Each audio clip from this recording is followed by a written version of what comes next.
الحمد للہ رب العالمین والصلاة والسلام علی سید المرسلین اما بعد فاعوذ باللہ من الشیطان الرجیم بسم اللہ الرحمن الرحیم والصلاة والسلام علیک یا رسول اللہ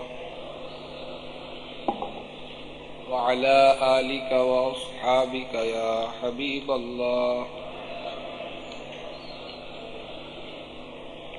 الصلاة والسلام عليك يا نبي الله وعلى آلك وأصحابك يا نور الله. مائع مستعمل یعنی مستعمل پانی کا بیان ہے.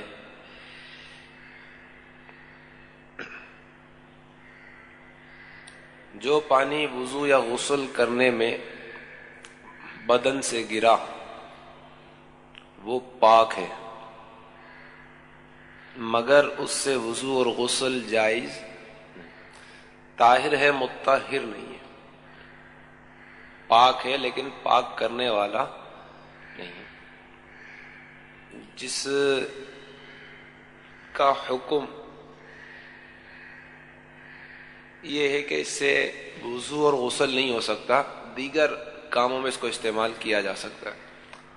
کپڑے دھونے میں استعمال ہو سکتا ہے، استنجا میں استعمال ہو سکتا ہے، اور دیگر کاموں میں اس کو استعمال کیا جا سکتا ہے، لیکن وضو اور غسل اس سے نہیں ہو سکتا. ایک تو وہ پانی جو وضو کرنے میں یا غسل کرنے میں بدن سے گرتا ہے وہ مستعمل ہوتا ہے. دوسرا، یوں ہی اگر بے وضو شخص کا ہاتھ یا انگلی یا پورا ناخن یا بدن کا کوئی ٹکڑا جو وضو میں دھویا جاتا ہو، بقصد یا بلا قصد، ارادہ ہو یا نہ ہو، دردا سے کم پانی میں بے دھوئے پڑ جائے تو وہ پانی وضو اور غسل کے لائق نہ رہا.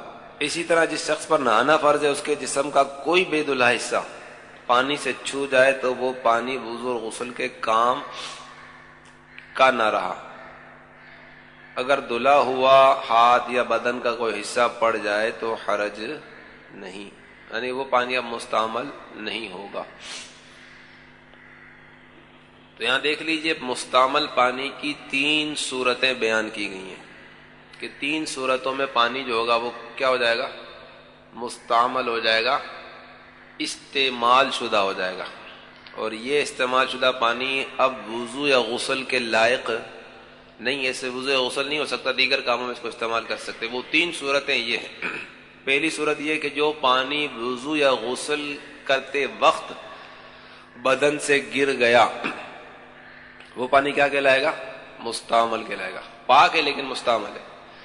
دوسرا پانی وہ کہ کسی بے وضو شخص نے اپنا وہ حصہ جسم کا جس کو وضو میں دھویا جاتا ہے، جیسے ہاتھ ہے، منہ ہے، پاؤں ہے، وہ حصہ بغیر دھوئے اگر کسی پاک پانی میں ڈال دیا اور وہ پانی 10 دردا سے کم ہے، 10 دردا کی تعریف پیچھے گزر چکی، تو اگر اس نے اس پانی میں وہ حصہ ڈال دیا، بھلے ناخن ڈال دیا، ہاتھ کی ایک چھوٹی انگلی کا حصہ ڈال دیا، تو وہ پانی کیا ہو جائے گا؟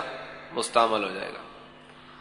اسی طرح تیسری صورت یہ بیان کی گئی کہ اگر جس پر غسل فرض ہو اور اس نے اس حالت میں اپنے جسم کا کوئی بھی حصہ جس کو غسل میں دھویا جاتا ہے وہ پانی میں ڈال دیا بغیر دھوئے، وہ پانی 10 دردا سے کم ہے تو وہ پانی کیا ہو جائے گا؟ مستعمل ہو جائے گا. یہ 3 صورتیں پانی کے مستعمل ہونے کی بیان کی گئی. تو ان صورتوں میں اگر وہ حصہ جو پانی میں ڈالا جا رہا ہے اگر اس کو دھو کر پانی میں ڈالا تو اب پانی کیا ہوگا؟ اب مستعمل نہیں ہوگا. مثلا ہاتھ ڈالنا ہے تو ہاتھ کو پہلے دھو لے، یا انگلی ڈالنی ہے تو انگلی کو پہلے دھو لے، اب پانی میں ہاتھ ڈالے گا تو اب وہ پانی مستعمل نہیں ہوگا. جیسے کہ آج کل سردی ہے تو پانی کی گرمائش کو جانچنے کے لیے، چیک کرنے کے لیے ہاتھ ڈالنے کی ضرورت پڑتی ہے. تو اگر بغیر ہاتھ دھوئے اس کو پانی میں ڈال دیا تو وہ پانی مستعمل ہو جائے گا. ظاہر ہے اس کا طریقہ یہ ہے کہ تھوڑے سے مگے میں یا کوئی بھی برتن ہو جس سے آپ نہاتے ہو اس میں پانی لے کر پہلے اپنے ہاتھ کو دھو لیں. ہاتھ کو دھونے کے بعد آپ پانی کی گرمائش کو چیک کرنے کے لیے پانی میں ہاتھ ڈالیں گے تو وہ پانی مستعمل نہیں ہوگا. اگر ہاتھ دھلا ہوا ہے مگر پھر دھونے کی نیت سے ڈالا اور یہ دھونا ثواب کا کام ہے جسے کھانے کے لیے یا وضو کے لیے، تو یہ پانی کیا ہو جائے گا؟ مستعمل ہو جائے گا. یعنی وضو کے کام کا نہ رہا اور اس کا پینا مکروہ ہے. مکروہ تنزیہی، مکروہ تنزیہی ناپسندیدہ فعل کو کہتے ہیں، لیکن اس کا کرنا گناہ نہیں ہوتا، جائز کے دائرے میں ہی ہوتا ہے، ناجائز نہیں ہوتا. اب آپ کا ہاتھ دھلا ہوا ہے، یہ چوتھی صورت مائع مستعمل کی بیان کی جا رہی ہے. یہ اگر سوال آ جائے آپ کے امتحان میں کہ مائع مستعمل کتنی صورتوں میں ہو سکتا ہے، تو یہ سوال یوں سمجھ لیجئے کہ آ گئے، آئندہ وہاں جو امتحان ہوگا اس میں سوال آ جائے گا.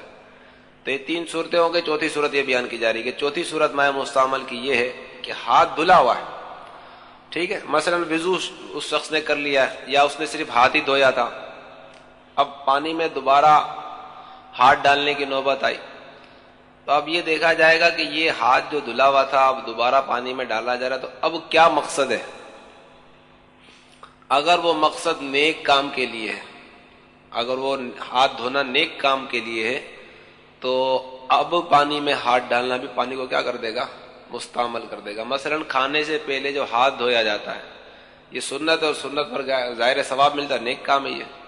تو اب اس نے اس نیت سے ہاتھ دھویا کہ کھانے سے پہلے ہاتھ دھونا سنت ہے، تو اس نے پانی میں ہاتھ ڈال دیا تو وہ پانی کیا ہو جائے گا؟ مستعمل ہو جائے گا. اور اگر ویسے ہی ہاتھ ڈالا تو پانی مستعمل نہیں ہوگا کیونکہ اس نے کسی نیک کام کے لیے پانی میں ہاتھ نہیں ڈالا. یا اس کا وضو ہے اور اس نے وضو پر وضو کرنے کے لیے ثواب کی نیت سے وضو پر وضو علی الوضو، جیسے کہ نماز کے لیے وضو تھا، فجر کی نماز پڑھ لے اس کا ظہر تک وضو باقی ہے، تو اس نے اس نیت سے کہ یار چلو دوبارہ وضو کر لیتا ہوں ثواب مل جائے گا، تو اب دوبارہ وضو کرنے کے لیے اس نے جب پانی میں ہاتھ ڈالا تو وہ پانی کیا ہو جائے گا؟ مستعمل ہو جائے گا، کیونکہ اب یہ جو کام کرنے کے لیے جا رہا ہے یہ کیا ہے؟ نیک کام ہے. ویسے ہی ہاتھ ڈالتا تو پانی مستعمل نہ ہوتا، لیکن چونکہ نیت بدل گئی تو نیت کے بدلنے سے احکام بھی بدل جاتے ہیں. یہ ایک فقہ کا اصول ہے، ایک قاعدہ ہے کہ نیت کے بدلنے سے احکام بھی بدل جاتے ہیں. تو یہ چوتھی صورت ہو گئی. 4 صورتیں بیان کی گئی جن میں پانی کیا ہو جائے گا؟ مستعمل ہو جائے گا. اب ایک ایسا مسئلہ بیان کیا جا رہا ہے کہ پانی میں ہاتھ ڈالنے کی ضرورت بھی ہے، ہاتھ نہ ڈالے تو کام بھی نہ چلے، تو کیا کریں؟ ہاتھ ڈالتا ہے تو پانی مستعمل ہوتا ہے، تو اس کی کیا صورت ہوگی؟ تو بیان کیا جا رہا ہے اگر بضرورت ہاتھ پانی میں ڈالا،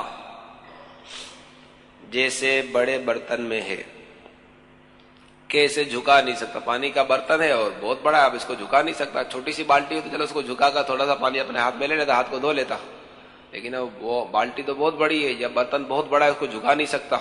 اب کیا کرے؟ نہ کوئی چھوٹا برتن ہے کہ اس چھوٹے برتن کو اس میں ڈال کر پانی لے لے، ایسی بھی صورت نہیں ہے. نہ کوئی چھوٹا برتن ہے کہ اس کے نکالے، تو ایسی صورت میں بقدر ضرورت ہاتھ پانی میں ڈال کر اس سے پانی نکالے. اس صورت میں پانی مستعمل نہیں کہلائے گا، یہ کیونکہ یہاں ضرورت ہے. اور ایک قاعدہ ہوتا ہے کہ جہاں جہاں ضرورت پڑتی ہے وہاں وہاں ممنوع اشیاء شریعت کی جانب سے ان کی اجازت ہو جاتی ہے، اور وہ ضرورت اپنی مقدار تک رہے گی. اب اس کو صرف ہاتھ دھونا ہے نا، تو ہاتھ دھونے کے لیے دائرے ایک تھوڑا سا 4-5 انگلیاں ڈالے، 4 انگلیاں ڈالے گا تو اس میں پانی اتنا آ جائے گا کہ اس کی انگلیاں بآسانی دھل جائیں گی. اب یہ نہیں کہ سارا کا سارا اس نے ہاتھ اندر ڈال دیا، اس طرح بھی نہیں کرنا. تو ضرورت اپنی مقدار کی حد تک رہے گی، جتنی ضرورت ہے اتنے ہے. تو ایسی صورت میں وہ پانی کے لیے پانی نکالنے کے لیے ہاتھ ڈالے گا تو اس صورت میں پانی مستعمل نہیں کہلائے گا، لیکن ضرورت تک. اسی طرح کنویں میں رسی ڈول گر گیا، کنویں میں کیا گر گیا؟ رسی یا ڈول گر گیا اور بے گھسے نہیں نکل سکتا. اب کنواں ہے, رسی بھی ڈول اندر چلا گیا, اب پانی بھی چاہیے, وضو کرنا ہے, غسل کرنا ہے, اب کیا کرے؟ اب گھستا ہے تو نکلتا ہے, گھستا نہیں ہے تو نہیں نکلتا. گھسے گا تو ظاہر ہے اس کے جسم کے آدھا لگیں گے پانی کے اندر, پانی مستعمل ہو جائے گا. اور پانی بھی نہیں ہے اس کے پاس کہ ہاتھ وغیرہ دھو سکے. تو ایسی صورت میں بھی اگر پاؤں ڈال کر ڈول رسی نکالے گا تو پانی مستعمل نہیں کہلائے گا. ان مسئلوں سے بہت کم لوگ واقف ہے, خیال رکھنا چاہیے. یہ اس زمانے کی بات ہے, اب تو بہت ہی زیادہ حالت ناگفتہ بھی ہے. رسی ڈول تو آج کل شاید نہیں ہوں گے ہمارے یہاں. ٹنکیاں جو ہوتی ہیں, اور پانی گرم کرنے میں عموماً گھر کی عورتیں, اسلامی بہنیں, وہ بالکل احتیاط نہیں کرتی, بار بار پانی کو چیک کرنے کے لیے ہاتھ ڈالتی رہتی, پانی گرم ہوا نہیں ہوا, نہیں ہوا, ہوا نہیں ہوا, ہوا نہیں ہوا, پانی مستعمل ہو جاتا ہے, وضو اور غسل کے قابل نہ رہا. اور بڑے مزے سے وضو بھی ہوتا ہے, غسل بھی ہوتا ہے, حالانکہ نہ وضو ہوا, نہ غسل ہوا, نہ نماز ہوئی. اس لیے اس مسئلے کو احتیاط سے سمجھیے اور اس پر عمل کی بھی کوشش کیجیے. تو یہاں جو گنجائش کی صورت بتائی وہ یہ تھی کہ پانی تو موجود ہے, ہاتھ بے دھلا ہوا ہے, اور برتن کوئی پاس نہیں کہ چھوٹا برتن ہو تو اس بڑے برتن سے پانی نکال لے, اپنا ہاتھ دھو لے. ایسی بھی صورت نہیں ہے. وہ برتن جس میں پانی رکھا وہ بھی بڑا ہے, کوئی اس کو جھکا نہیں سکتا. یعنی کوئی ایسی صورت نہیں ہے, کوئی ایسی ترکیب نہیں ہے کہ وہ پانی اس میں سے نکال لے.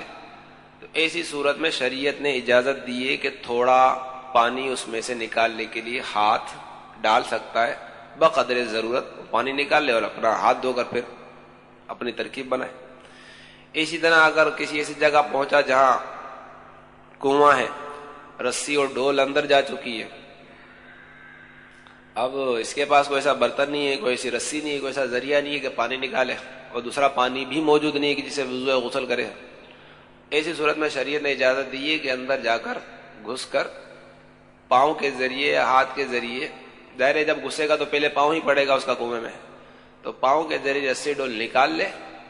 اس صورت میں جو پاؤں اس کا پانی میں لگے گا اس سے پانی مستعمل نہیں ہوگا. یہ شریعت کی جانب سے ایک اجازت, ایک رعایت ہے. 4 صورتیں پانی کے مستعمل ہونے کی بیان کی گئی. 5ویں صورت میں پانی مستعمل تو ہو رہا ہے ایک لحاظ سے, لیکن چونکہ اور کوئی ذریعہ نہیں اس لیے شریعت نے اس کو مستعمل قرار نہیں دیا, اس کی اجازت دی ہے. اب ایک اور مسئلہ بیان کیا جا رہا ہے کہ مستعمل اور غیر مستعمل پانی آپس میں مل جائیں تو کیا حکم ہے. مستعمل پانی اگر اچھے پانی میں مل جائے, مثلا وضو یا غسل کرتے وقت قطرے یا لوٹے یا گھڑے میں ٹپکتے ہیں. یہ قطرے جو ہوتے ہیں کہاں ٹپکتے ہیں, تو لوٹا رکھا ہوگا اس میں ٹپکیں گے, یا کوئی گھڑا رکھا ہوگا اس میں ٹپکیں گے, یا کوئی بالٹی رکھی ہوگی اس میں ٹپکیں گے. جیسے کہ غسل کرتے وقت بالٹی کے ذریعے اگر غسل کیا جائے تو کچھ نہ کچھ 2-4 قطرے بالٹی کے اندر جاتے ہی ہیں.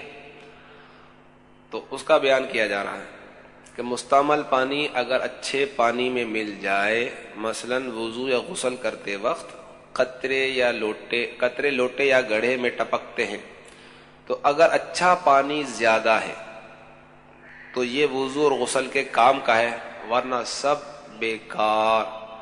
اب ظاہر جو قطرے ٹپکیں گے ان کی تعداد کتنی ہوگی, زیادہ میں زیادہ 10-20, اور اس میں جو گڑھے میں یا لوٹے میں پانی رکھا ہو تو بہت زیادہ ہے, یا بالٹی میں غسل کے وقت جو پانی رکھا ہو تو بہت زیادہ. قطرے کتنے ٹپکیں گے زیادہ میں زیادہ, 15, 20, 25, 30, 50, 100.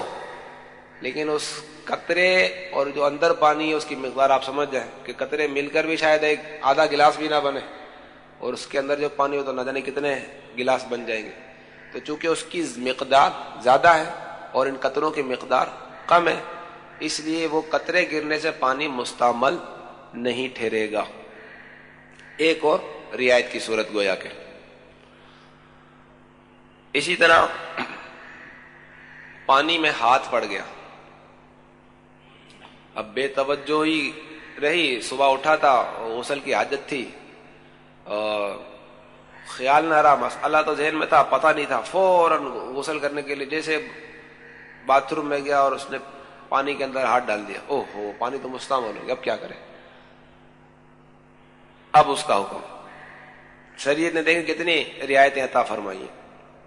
پانی میں ہاتھ پڑ گیا اور کسی طرح مستعمل ہو گیا یا کسی بھی وجہ سے مستعمل ہو گیا اور یہ چاہیں کہ یہ کام کا ہو جائے تو اب کیا کریں گے کہ اچھا پانی اس سے زیادہ اس میں ملا دیں. یہ پہلے بیان کیا گیا تھا. اگر اس میں مثلا 1 لیٹر پانی ہے تو آپ اس میں کتنا ملا دیں؟ 1.5 لیٹر ملا دیں، 2 لیٹر، اس سے زیادہ ملا دیں بہرحال، تو وہ پانی سارا کا سارا کیا ہو جائے گا؟ پاک ہو جائے گا. اب وہ پانی مستعمل نہ رہا. نیز اس کا یہ طریقہ، ایک طریقہ تو یہ ہوتا ہے کہ اس سے زیادہ پانی ملا دیا، ٹھیک ہے.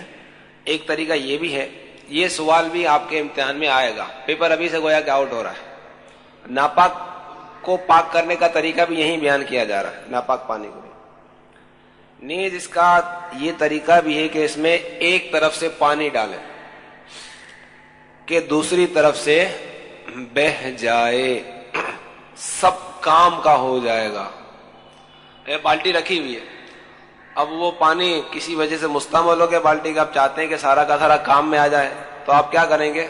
نل کھول لیں یا کوئی اور پانی آپ کے پاس ہو وہ اس میں ڈالتے چلے جائیں. نل کھول لیں گے تو آسانی رہے گی. نل کھول لیں، اب وہ پانی بالٹی سے کیا لگے گا؟ چھلکنے لگے گا. ایک طرف سے پانی جا رہا ہے، دوسری طرف سے پانی، یہی صورت بن گئی نا کہ اس میں ایک طرف سے پانی ڈالیں کہ دوسری طرف سے بہہ جائے. ایک طرف سے پانی اس میں آ رہا ہے، دوسری طرف سے بہہ رہا ہے. تو جیسے یہ پانی بہنے لگے گا تو کچھ دیر اگر بہہ جائے تو سارا کا سارا پانی اب کیا ہو جائے گا؟ پاک ہو جائے گا. یوں ہی جس طرح یہ مستعمل پانی کو پاک کر لیا، یعنی وضو اور غسل کے قابل کر لیا، یوں ہی ناپاک پانی کو بھی پاک کر سکتے ہیں. ٹھیک ہے. اور یہی نہیں بلکہ ہر بہتی چیز، پانی بہنے والا ہے، اس طرح ہر بہتی چیز، جیسے تیل ہوتا ہے، دودھ ہوتا ہے، یہ سب کے سب کیا ہوتے ہیں؟ بہنے والے ہوتے ہیں. یہ کہلاتے ہیں مائع. یہ اشیاء کیا کہلاتی؟ مائع. وہ اشیاء جو بہنے والی ہوتی ہیں ان کو کہتے ہیں مائع. تو ہر بہتی چیز اپنی جنس، اب دودھ ہے تو دودھ کی کوئی جنس دودھ ہی لے لیجئے، شربت ہے تو شربت کی جنس شربت لے لیجئے، تیل ہے تو تیل کی جنس تیل لے لیجئے، کوئی بھی تیل، کوئی سا بھی تیل ہو، اپنی جنس. یا پانی سے ابال دینے سے پاک ہو جائے گا.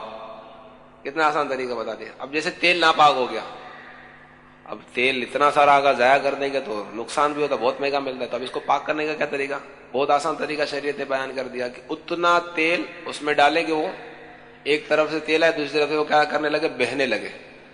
تو تھوڑا بہہ جائے تو اب سارا کا سارا تیل کیا ہو جائے گا؟ پاک ہو جائے گا. دوسرا طریقہ یہ بھی بیان کیا، اگر تیل نہیں ہے تو اس میں پانی ڈالنا شروع کر دیں.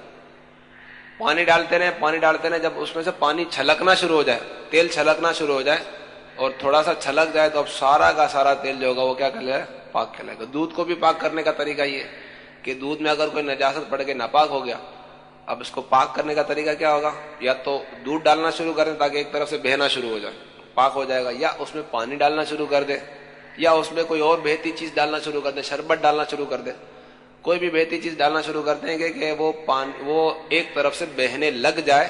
اب سارا کا سارا وہ چیز ہوگی وہ کیا کہلائے گی؟ پاک کہلائے گی. ٹھیک ہے. یہ امتحان کے 3 سوالات آپ کے پکے پکے ہو گئے. صلو علی الحبیب.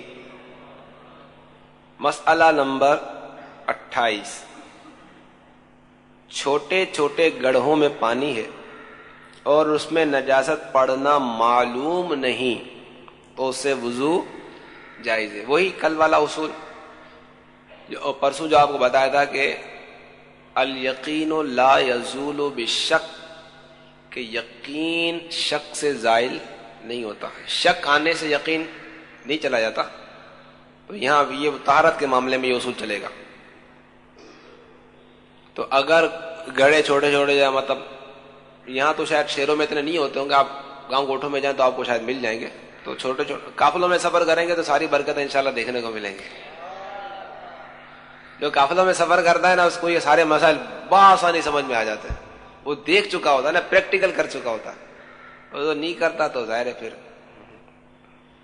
وہ بغلیں جھانکتا رہتا ہے، بس یوں سمجھ لیجیے آپ۔ تو چھوٹے چھوٹے گڑھوں میں پانی آپ کو نظر آ جائے گا، گاؤں کوٹھوں میں جائیں گے، دریائیں نظر آ جائیں گے، چھوٹے چھوٹے تالاب نظر آ جائیں گے، حوض نظر آ جائیں گے، نالیاں نظر آ جائیں گے، بہتا ہوا پانی آپ کو ایسا بہترین اور میٹھا پانی ملے گا، چشمے کا پانی، آپ کا دل چاہے گا بس یہ پانی پیتا رہوں میں، ایسا ایسا پانی آپ کو ملے گا، چشمے بہتے ہوئے۔ اس میں آپ بہتے پانی میں جو وضو کرنے کا حکم بیان کیا گیا، تو قافلوں میں سفر کریں گے تو یہ بھی آپ وہاں سنت ادا کر سکیں گے۔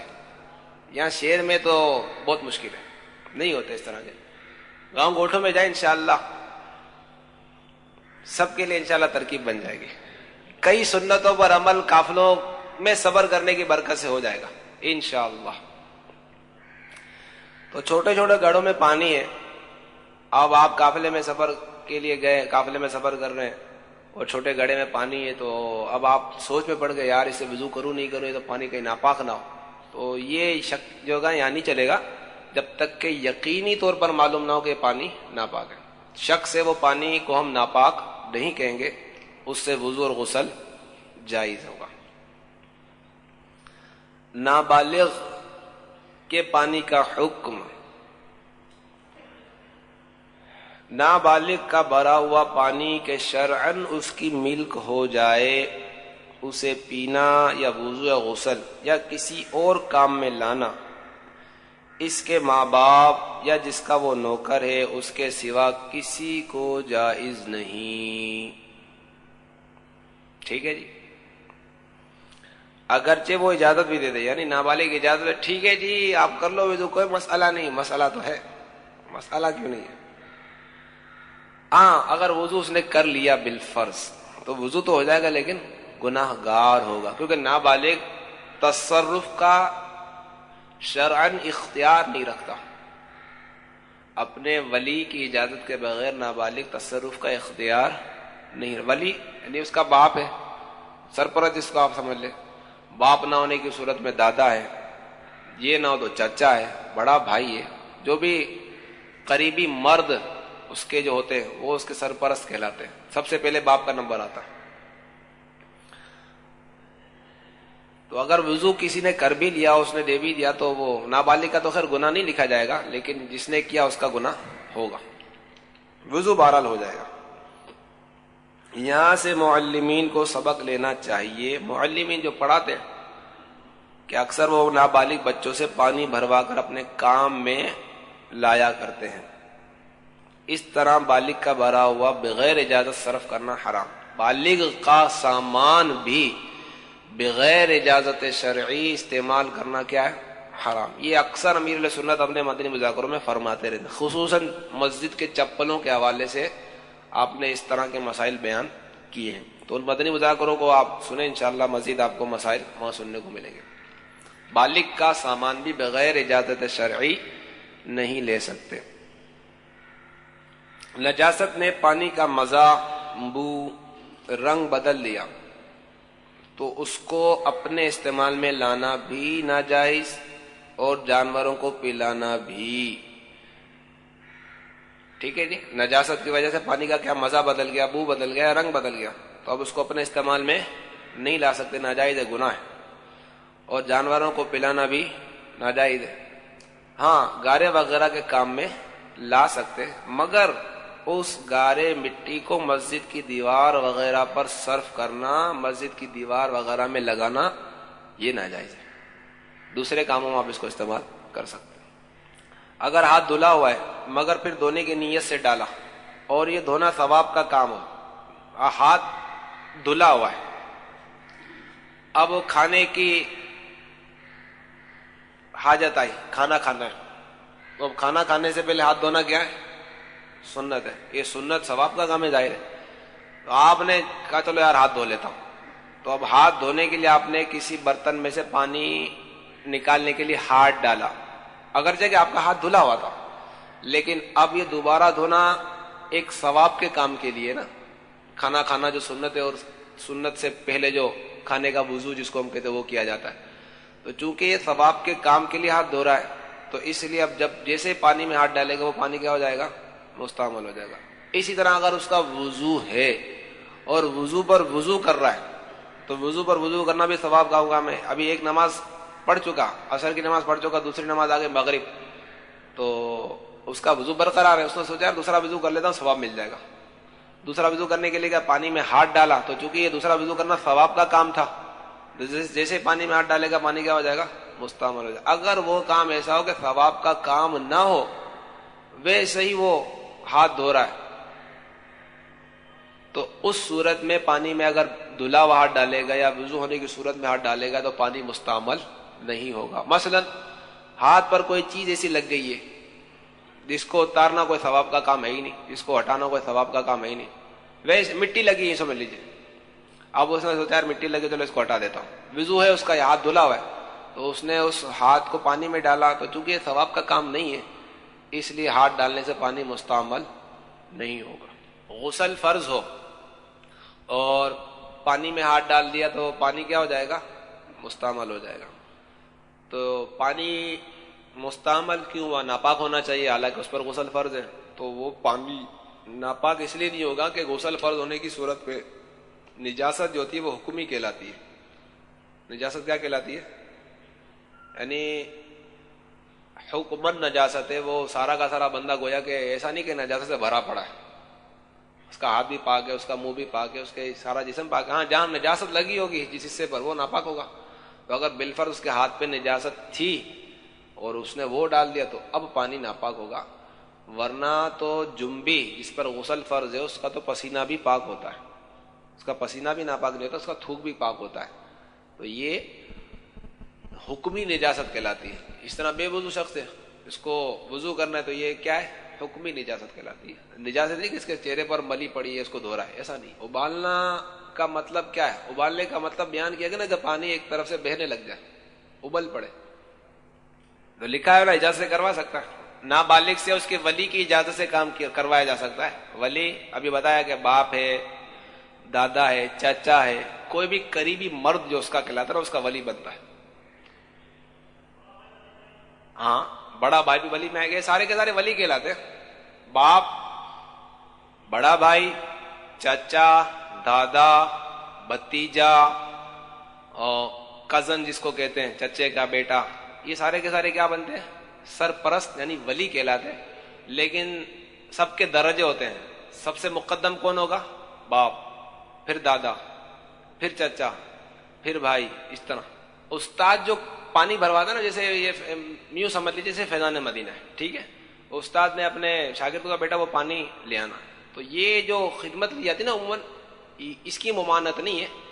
وہ پانی جو وہ بچہ لے تو اس کی ملک ہو جائے، اس کی ممانعت. اب جیسے فیضان مدینہ کے جو نلکے سے پانی کوئی بھی بھرے گا تو اس کی ملک نہیں ہوگا، یہ تو وقف کا مال ہے، اور وقف کسی کی ملکیت، کسی بندے کی ملکیت میں نہیں ہوتا. تو فیضان مدینہ کا پانی اگر نابالغ بھرے گا تو اس کی ملکیت میں نہیں آئے گا. یہ نلکے کا جو پانی یہ یہاں سے بھرے گا تو وہ بھی اس کی ملکیت میں نہیں آئے گا. مسجد کا پانی بھرے گا اس کی ملکیت میں نہیں آئے گا. اس طرح باہر جو سبیلیں لگی ہوتی وہ وہاں سے پانی بھرے گئے تو وہ بھی ملکیت میں نہیں آئے گا. ایسا پانی کہ جو ملکیت میں آ جائے. اب وہ کون سا پانی ہوتا ہے؟ مثلا بارش کا پانی ایک مثال ہے، اور نابالغ نے بارش کا پانی بھر لیا اپنے گلاس میں، وہ اس کی ملکیت میں آ گیا.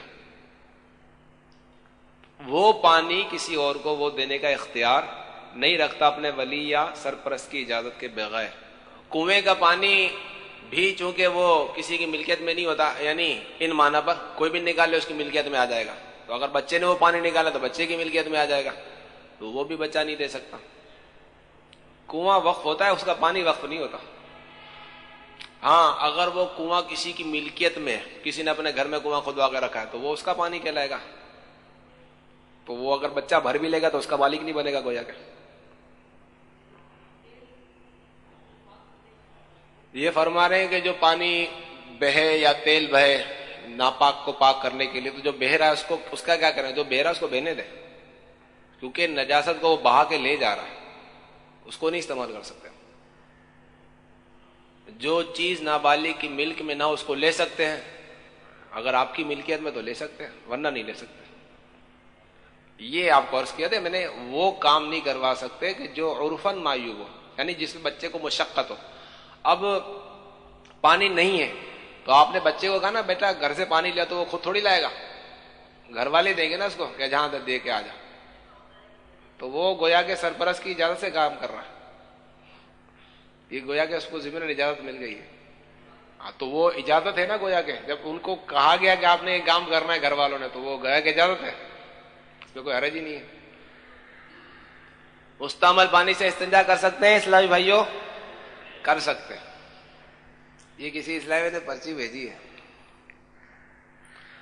اگر نہانے کے بعد کپڑے پہنتے وقت کپڑا ہاتھ سے گر گیا, کیا کپڑا ناپاک ہو جائے گا؟ یہ آپ ارشاد فرمائیے, کپڑا پاک ہوگا ناپاک ہوگا؟ ناپاک نہیں ہوگا. غسل فرض ہو تو پھر بھی ناپاک ہوگا یا ناپاک ہوگا؟ پاک رہے. جس نے پرچی لی گئی اس کو جواب مل گیا. کپڑا پاک ہی رہے گا جب تک اس پر نجاست نہیں آئے گی, غسل فرض ہو یا نہ ہو. ایک اسلام میں نے لکھا ہے کہ بے وضو تھا, ہاتھ دھویا, اور ہاتھ دھونے کے تھوڑی دیر بعد ہاتھ خشک ہو گیا. اب اس نے وہ خشک ہاتھ پانی میں ڈالا تو پانی کیا مستعمل ہو جائے گا؟ پانی مستعمل ہو جائے گا؟ نہیں ہوگا. ہاتھ دھلا ہوا ہی ہے نا, اب وہ بھلے خشک ہو جائے اس سے کوئی فرق نہیں پڑتا. ہاں وضو ٹوٹنے والا کوئی سبب پایا گیا, جیسے کہ ری خارج ہو گئی, تو اب وہ ہاتھ دھلا ہوا تھا وہ بھی کیا ہو جائے گا؟ بے دھلا ہو جائے گا. یا غسل فرض ہونے کی حالت پائی گئی تو وہ دھلا ہوا ہاتھ بھی بے دھلا ہو جائے گا. یعنی جن باتوں سے وضو ٹوٹ جاتا ہے, غسل فرض ہو جاتا ہے, ویسی چیز اگر واقع ہوئی تو وہ دھلی ہوئی چیز گویا کہ بے دھلی ہو جائے گی. چلیں آپ بتائیں کہ کسی نے بہت بڑا گٹر ہے, سمندر کی طرح گہرا اور بڑا ہے, بہت بڑا ہے, دے در سب بہت زیادہ ہے, اس سے کنیکشن لائن اپنے گھر میں لے لی ہے اور وہاں سے پانی آتا ہے بذریعہ نل. وہ سمندر کا پانی بھی بہتا پانی ہوتا پاک ہوتا ہے, اور اس نے لائن بھی لے لی ہے, بے نلکے سے جو پانی نکلے گا وہ بھی پاک ہوتا ہے, بہتے پانی کے حکم ہوتا ہے. تو اب آپ فرمائیے کہ وہ پانی جو نلکے سے نکل رہا ہے پاک ہے؟ کیوں بھائی, بہتے پانی کے حکم ہے. ناپاک پانی اس کو کس نلکے سے لاؤ کہیں سے بھی لاؤ ناپاک ہی رہے گا. وہ اس کو پاک کرنے کا طریقہ ہے, یہ تھوڑی کہ اب اس کو نلکے میں لے جاؤ تو پاک ہو جائے گا, ایسا نہیں ہوگا, دو ناپاک ہی رہے گا. گٹر کا جو پانی یا کوئی بھی ایسی نجاست جو سمندر میں جا کر گرتی ہے تو اس کا کیا حکم ہے؟ تو وہ ابھی پیچھے ہم نے پڑھا کہ سمندر, ندی, نالے, دریا, تالاب, چشمے یا دہ دردہ سے جو ہوتے ہیں تالاب وغیرہ, ان میں اگر نجاست پڑ جائے تو وہ پانی نجاست پڑنے سے ناپاک نہیں ہوتا. ٹھیک ہے. میٹھے میٹھے اسلامی بھائیو, ہمارا مدنی مقصد کیا ہے؟ اپنی اور ساری دنیا کے لوگوں کے اصلاح کی کوشش کریں انشاءاللہ.